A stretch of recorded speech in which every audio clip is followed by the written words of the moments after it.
भारत पाकिस्तान के बीच फिलहाल cease fire हो गया है, पर अब भारतीय सुरक्षा एजेंसियां लगातार जो पाकिस्तानी स्पाइज हैं जो भारत में काम कर रहे हैं पाकिस्तान की इंटर सर्विसेज इंटेलिजेंस के बिहाफ पे, उनको पकड़ने में लगे हैं। और लगातार पंजाब और हरियाणा से खासकर जो हैं जो एजेंट्स हैं वो पकड़े जा रहे हैं जो खुफिया जानकारी जो है पाकिस्तान को भेजते थे। और दानिश नाम का पाकिस्तानी हाई कमीशन में जो कर्मचारी था उसके संपर्क में उसके ये मॉड्यूल जो हैं बहुत सारे बस्ट हुए हैं। और सबसे पहला जो इंस्टांस था वो पंजाब के मलेरकोटला में था, जब पंजाब पुलिस ने 2 स्पाइस को पकड़ा था और जिनका कॉन्टैक्ट जो है वो दानिश के साथ जो है एस्टेब्लिश हुआ था। हमारे साथ मलेरकोटला के एसएसपी हैं गगन अजीत सिंह, उनसे जानते हैं कि ये सारा कैसे क्रैक हुआ। गगन जी, दानिश के साथ जो है बहुत सारे मॉड्यूल्स अब सामने आ रहे हैं। फर्स्ट जो था वो मलेरकोटला में था जब गजाला और एक यामीन मोहम्मद नाम के स्पाइस को पकड़ा था। तो ये कैसे आपको टिप ऑफ मिली, पुलिस को टिप ऑफ मिली, कैसे उन तक पहुंचे आप? ये एक जॉइंट जैसे सेंट्रल एजेंसी के साथ और हमारा एक जॉइंट ऑपरेशन था जिसमें एक नंबर आइडेंटिफाई हुआ था, जो एक इन्फॉर्मेशन थी कि ये जो कुछ जब तब लड़ाई का टाइम चल रहा था भी गलत ऐसे इन्फॉर्मेशन जो सेंसिटिव है इन्फॉर्मेशन पाकिस्तान शेयर हो रही हैं। तो जब उसको हमने राउंड अप किया तो उसका नाम गुजाला था, वो लोकल मलेरकोटला की रहने वाली थी, डिवोर्स हुआ उसका। तो जब उसको हमने राउंड अप किया तो उसके मोबाइल से कुछ हमें सस्पिशियस चीज़ें जो नहीं शेयर करने वाली ऐसे उसकी सस्पिशियस चीज़ें मोबाइल से मिली।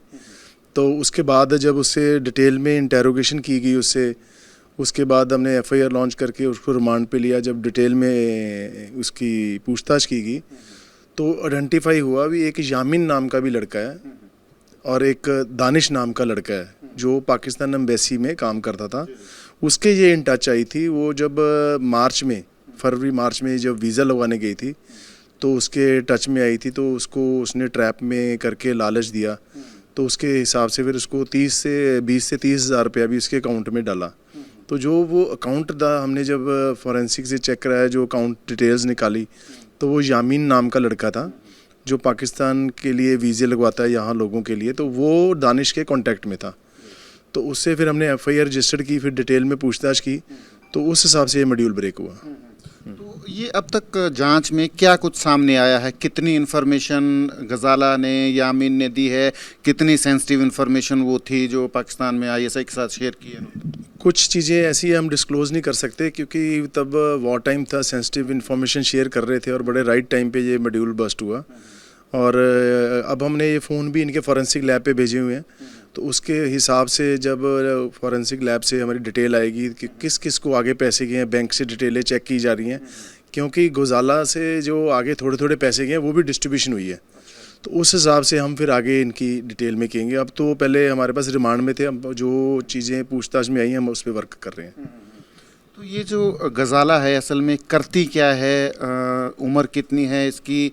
और थोड़ा सा अगर कि ट्रैप में दानिश ने इसको लिया तो ट्रैप में लेने के बाद क्या दानिश ने इसको कुछ इंडोक्ट्रिनेट किया, कुछ कैसे? ज़्यादा तो ये डिवोर्सी है, 33 साल के आसपास है। पैसे दे के लालच दिया उसको और हनी ट्रैप जैसे उसको उसके लिक्विड बातें कर करके उसको बातों में लगा के तो वैसी इन्फॉर्मेशन शेयर करनी शुरू की थी। तो ये बेसिकली जो गजाला है, ये मूवमेंट भी इसने की है कहीं ड्यूरिंग, खासकर जो ऑपरेशन सिंदूर है उसके दौरान? नहीं, वो कुछ ऐसी चीज़ें थी जो शेयर कर रही थी। बाकी अभी इसने पाकिस्तान जाना था तो फिर जाके इनका और डीपली ये चीज़ फिर इनकी और सीरियसनेस बढ़ जाती थी। तो जो पेमेंट होता था वो मोड ऑफ पेमेंट क्या होता था, कैसे करते थे पेमेंट जो है? ऑनलाइन पेमेंट की है, जो जी पे होता है, जो उसके हिसाब से जो बारकोड आता था, बारकोड वो भेजता था यामीन को, यामीन इसको बारकोड भेजता था, उस बारकोड से पैसे चेंज होते थे। तो ये जो पाकिस्तानी हाई कमीशन में एम्प्लॉय था दानिश नाम का, है ना, क्योंकि ये फर्स्ट इंस्टांस था जब क्रैक हुआ था कि उनके संपर्क में जो लोग हैं, अब तो उसके बहुत सारे संपर्क निकल रहे हैं, हम देख रहे हैं हरियाणा में कितने लोग हैं।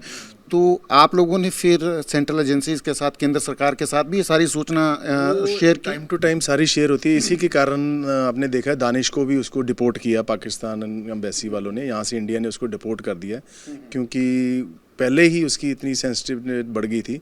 उसी टाइम पाकिस्तान एम्बेसी ने उसको डिपोर्ट कर दिया था। ये जो गजाला का परिवार है, परिवार से भी आपने कोई पूछताछ की होगी, उनको कुछ आइडिया रहा कि कभी कि गजाला जो है इन टच है दानिश के या स्पाइंग कर रही है, जासूसी कर रही ऐसा है? कुछ नहीं, उसके ब्रदर से पूछताछ की थी डिटेल में, पर उसको भी नहीं पता था अभी ये इस एक्टिविटी कर रही है, वो किसी को नहीं पता था। अच्छा।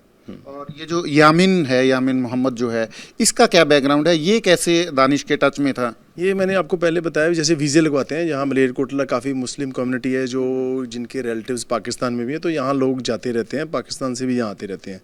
तो ये वीज़ा लगवाता था, इसीलिए वो ये जो दानिश के इन टच में था।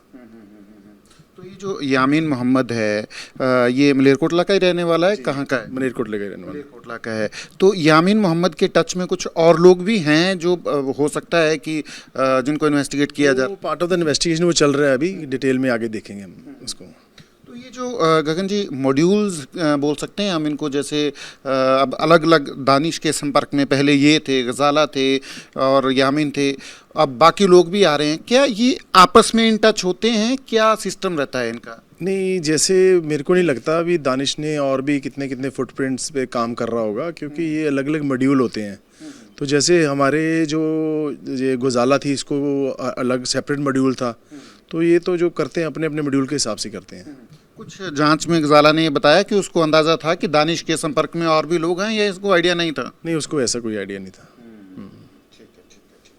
तो ये वर्किंग स्टाइल है उस पाकिस्तानी हाई कमीशन में एम्प्लॉय का, जिसने जो है अलग अलग मॉड्यूल जो हैं बना रखे थे स्पाइंग के लिए, जासूसी के लिए, और गजाला और यामिन मोहम्मद जो मलेरकोटला के रहने वाले हैं, जिनको सबसे पहले इस दानिश के संपर्क में जो आए थे उनको पकड़ा था, और इनको जानकारी भी नहीं थी कि दानिश जो है और लोगों के संपर्क में भी है और जासूसी करवा रहा है। फिलहाल पुलिस जो है अगली जाँच कर रही है कि इनके संपर्क में कोई और लोग थे या नहीं थे, और किस तरीके की और सेंसिटिव इंफॉर्मेशन जो है इन्होंने साझा की है। कैमरा पर्सन अमित शर्मा के साथ सचिन कुमार, AP न्यूज़, मलेरकोटला।